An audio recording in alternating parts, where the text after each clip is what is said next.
বিদেশে আসতে বলছে কে তোকে? বেশি বাল পাকনামো করলে ঘাট ধাক্কা দিয়ে এখান থেকে বের করে দেবো, তখন রাস্তায় রাস্তায় ভিক্ষা করা লাগবে।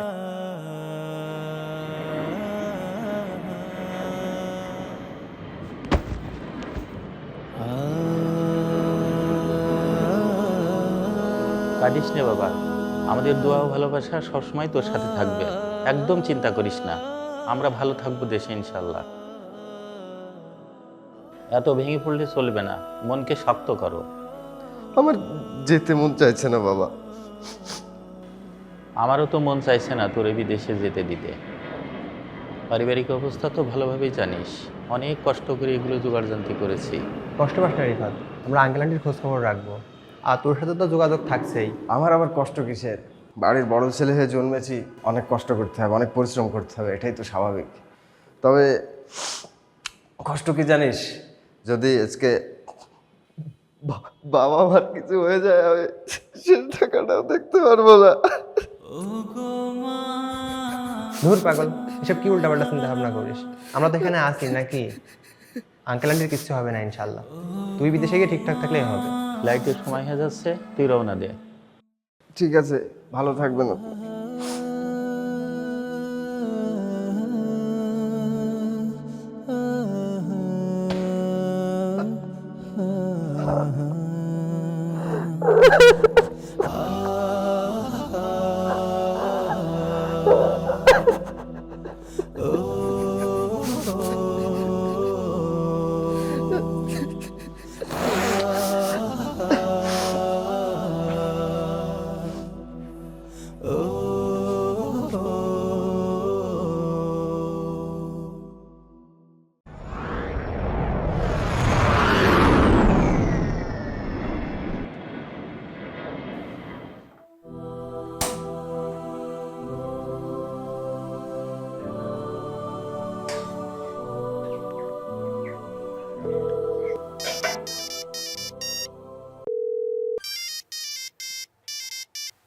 আসসালামু আলাইকুম।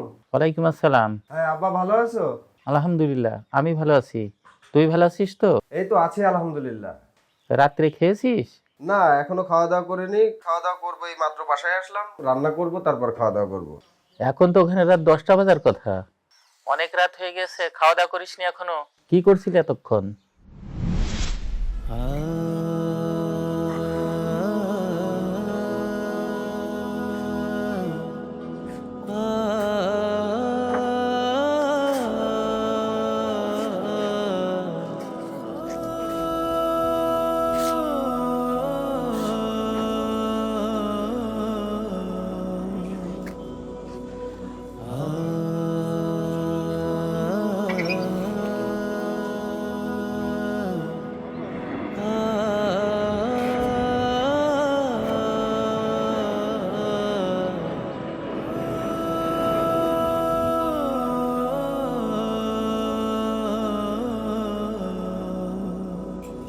এই সব এদিকে আয় তো। জমির ভাই আসেন, বস ডাক।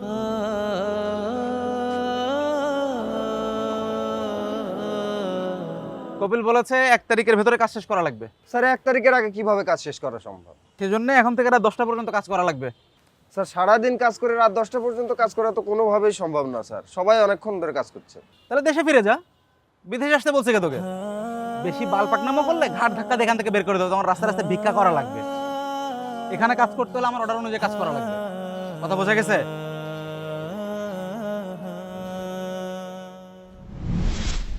এই তো বন্ধুদের সাথে আড্ডা দিচ্ছিলাম, তুমি টেনশন নিও না, রান্না বসিয়ে দিয়েছি, খেয়ে দিয়ে আমি শুয়ে পড়বো। আচ্ছা, তাহলে তাই কর। আর বলছিলাম মনি, তোর মায়ের শরীরটা খুব খারাপ, কিছু টাকা পাঠাইতে পারবি? আচ্ছা ঠিক আছে, আমি দেখছি। আচ্ছা ঠিক আছে। আচ্ছা ঠিক আছে, তাহলে রাখছি। আসসালামু আলাইকুম। ওয়ালাইকুম আসসালাম।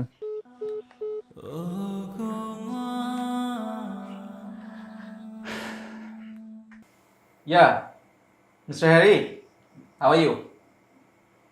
Yeah, I'm fine. Your project is almost done. We hope we can deliver your project on time.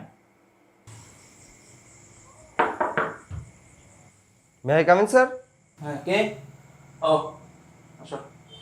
হ্যাঁ, Sure, sure. No, no problem. Okay, Mr. Hari, thank you so much. Okay, I will call you later. Bye. হ্যাঁ, কি সমস্যা বলো, কাজ না করে এখানে গেল? স্যার আপনি যেভাবে বলেছিলেন আমরা সেভাবেই কাজ করছি, কিন্তু একটা বিষয় আপনাকে বলার দরকার ছিল। হ্যাঁ বলো, কি আছে? মানে দেশ থেকে ফোন দিয়েছিল, আমার মা প্রচণ্ড অসুস্থ, এখন তার চিকিৎসার জন্য কিছু টাকার প্রয়োজন। তা আমরা তো স্যার কাজটা করছি, তো আপনি যদি সেখান থেকে কিছু টাকা অ্যাডভান্স দিতেন তাহলে আমি মায়ের চিকিৎসাটা করাতে পারতাম স্যার। কফিল যদি টাকা না দেয় আমি টাকা কোথা থেকে দেবো? মন দিয়ে কাজ করো, আমি দেখছি কিছু করা যায় কিনা। যাও, স্যার কাজ করতে বলেছি, যাও।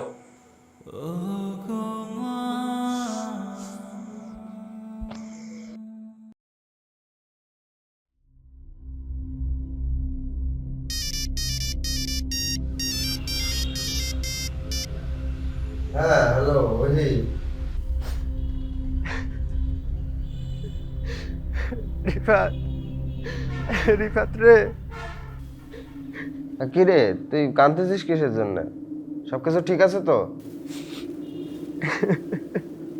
এত কান্নাকাটি করছিস কেন? কি হয়েছে সেটা আগে খুলে বল। রিফাত রে, আমরা আন্টিকে বাঁচাতে পারলাম না রে। আমরা আন্টিকে বাঁচাতে পারিনি।